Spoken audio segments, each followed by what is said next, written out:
Glorificado seja o nome do Pai, do Filho e do Espírito Santo, para todos sempre. A paz do Senhor a todos os irmãos. O pecado traz a morte, porque o salário do pecado é a morte, mas o dom gratuito de Deus é a vida eterna por Cristo Jesus, nosso Senhor. Romanos capítulo 6, versículo 23. A Bíblia Sagrada deixa bem claro que o pecado gera morte, tanto física quanto espiritual.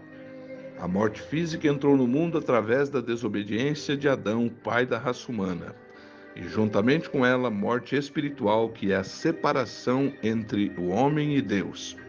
Salomão fala sobre a morte como consequência do pecado no seu livro de Provérbios, dizendo: Tão certo como a justiça conduz para a vida, assim o que segue o mal faz para a sua morte.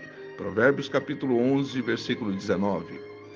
Assim disse também o profeta Ezequiel: A alma que pecar, essa morrerá. O filho não levará a iniquidade do pai, nem o pai a iniquidade do filho.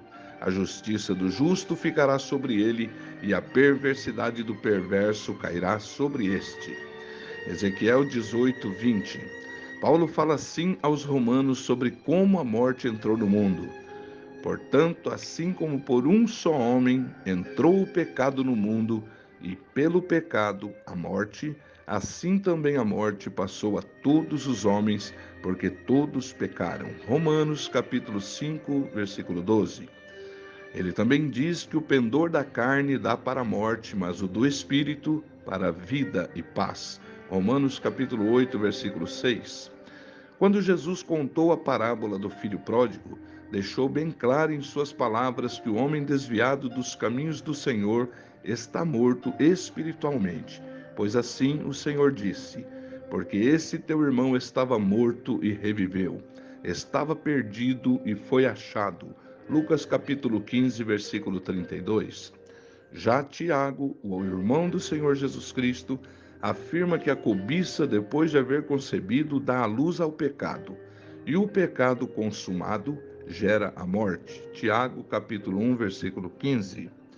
Por isso devemos ter cuidado de não viver no pecado, e se pecar, buscar ao Senhor Jesus, que é aquele que perdoa e purifica de todo o pecado. Desse modo, ao invés do pecado que traz a morte, teremos o perdão de Cristo, que nos trará a vida eterna. Vamos orar? Amado Deus, nosso eterno Pai, obrigado por mais um dia de vida e pelos ensinos da Tua palavra.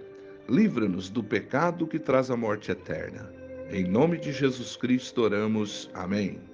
Tenham todos um ótimo dia na paz do Senhor Jesus. Comece seu dia com Deus. Seu dia será bem melhor. Pastor Luiz Antônio Carrinho. Fuja de todo o pecado, pois o salário do pecado é a morte.